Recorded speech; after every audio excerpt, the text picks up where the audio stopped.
बताओ ना अभिनव, तुम मुझसे क्या छुपा रहे हो? चाहत ने पूछा। तभी उन लोगों में से एक ने कहा, नहीं, टाइगर अभी गया नहीं, टाइगर जिंदा है और वो जल्द ही लौट कर आएगा। मैंने तुमसे कहा था ना जॉनी, इतनी मत पिया करो कि संभली ना जाए। कुछ भी बकवास कर रहे हो। बकवास नहीं बकवास तो तुम कर रहे हो। टाइगर का कंपैरिजन दिक्पाल से? विस्की और देसी शराब का क्या मैच? मैं कह रहा हूं टाइगर जिंदा है and he will return soon. Johnny नाम के इस आदमी की बात सुनकर अभिनव के रोंगटे खड़े हो गए थे। वो ये जानना चाहता था कि जॉनी मन से फेंक रहा था या उसके पास सच में कोई जानकारी थी। जब अभिनव उन लोगों की बातों को ध्यान से सुन रहा था, तब इधर चाहत भी उसे देख रही थी। चाहत भी अब अभिनव की तरह उन लोगों की बातें सुनने लगी थी। जब उसके कान में उनकी बातें पड़ी तो वो धीरे से हंसते हुए बोली, क्या डेयरिंग है यार इन लोगों की। दिक्पाल की होटल में बैठकर टाइगर की बातें कर रहे हैं। या तो इन्हें शराब चढ़ गई है या फिर सच में इनमें बहुत हिम्मत है।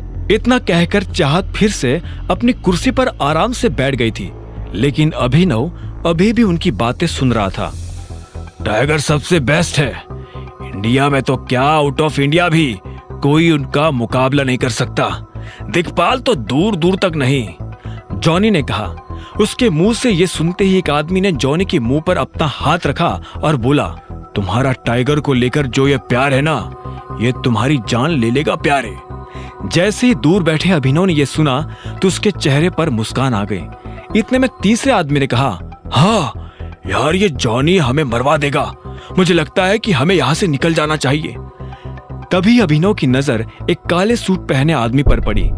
उसने आंखों पर चश्मा लगा रखा था और काफी देर से उन तीनों को देख रहा था। जैसे ही वो तीनों आदमी अपनी जगह से उठकर वहां से बाहर निकले, वो आदमी भी उनके पीछे पीछे जाने लगा।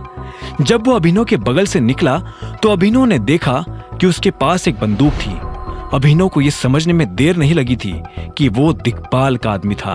अभिनव को यह भी समझ में आ गया था कि कुछ ही देर में उन तीनों लड़कों के साथ यह आदमी क्या करने वाला था। अभिनव! जब अभिनव अपने ख्यालों में खोया हुआ था, तभी चाहत ने चिल्लाते हुए कहा और उसे उसके ख्यालों से बाहर निकाल दिया। अभिनव ने उसे देखा और बोला, क्या कह रही थी तुम मेरी दोस्त से झूठ बोल रहे हो। कौन सी दोस्त? अनन्या! चाहत ने जोर देते हुए कहा। अभिनव को एहसास हुआ कि उससे गड़बड़ हो गई थी। फिर भी उसने बात संभालने की कोशिश करते हुए कहा, नहीं, ऐसा कुछ नहीं है। मैं क्यों उससे झूठ बोलने लगा। और हाँ चाहत, मुझे अभी निकलना होगा, एक जरूरी मीटिंग है, मुझे उसके लिए जाना है। और फिर तुम्हें तो पता ही है, मैं अनन्या का पति हूँ। अगर घर पहुंचने में जरा भी देर हो गई तो वो मेरी जान ले लेगी। वैसे भी वो मेरे ऊपर बहुत शक करती है। शक तुम्हारे ऊपर? वो तुम्हें पसंद तक नहीं करती, उसके दिमाग में तुम्हारा ख्याल भी नहीं आता, तो फिर वो तुम्हारे ऊपर शक क्यों करने लगी? हाँ जानता हूं, फिर भी अभी मुझे जाना होगा। क्या मैं तुम्हें घर छोड़ दूं? चाहत ने अभिनव के सवाल के जवाब में हाँ में सिर हिलाया और फिर थोड़ा हिचकिचाते हुए अपनी जगह से खड़ी होकर बोली, हम फिर कब मिलेंगे? जल्द ही। अभिनव ने इस बात का कोई जवाब नहीं दिया और चाहत के साथ होटल से बाहर आ गया। जब वो बाहर निकला तो उसने देखा कि जॉनी और उसके साथी पीछे की तरफ भाग रहे थे। अभिनव को यह सब ठीक नहीं लग रहा था। उसने चाहत से पूछा, तुम्हारा घर कहाँ है? अभिनव की आंखें आगे भी थी और पीछे भी। चाहत ने कहा, मुझे बस यही पास ही उतार दो, मुझे वहां एक छोटा सा काम है, मैं वहीं से निकल जाऊंगी। कुछ देर के बाद जब अंधेरा होने लगा, तब अभिनव की गाड़ी उन लोगों के पास जाकर खड़ी हो गई थी जो एक आदमी को घेर कर खड़े थे। उन लोगों के पास पहुंचकर अभिनव को पता चला कि वो लोग उस लड़के को मार रहे थे। रुको! इतने में अभिनव ने चिल्लाते हुए कहा। उसकी आवाज सुनकर सभी रुक गए और पलटकर देखने लगे। अभिनव एक कदम उनके पास आया और बोला, क्यों उस बेचारे को मार रहे हो? तुझसे मतलब है तभी तो यहाँ खड़ा हूं।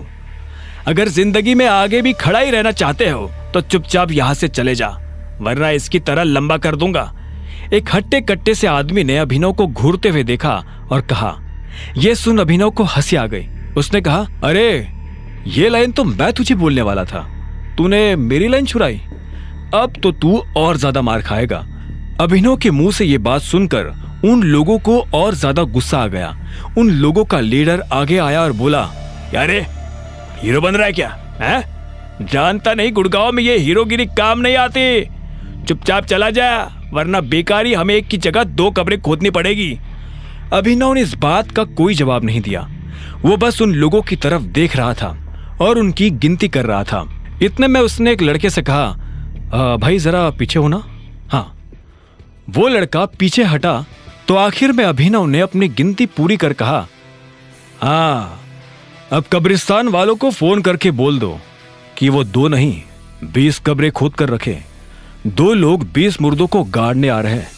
आगे की कहानी जानने के लिए देखें अगला एपिसोड सिर्फ पॉकेट FM के YouTube चैनल पर, और द रिटर्न ऑफ टाइगर के सारे एपिसोड्स को सुनने के लिए डिस्क्रिप्शन में दी लिंक से डाउनलोड करें पॉकेट FM ऐप।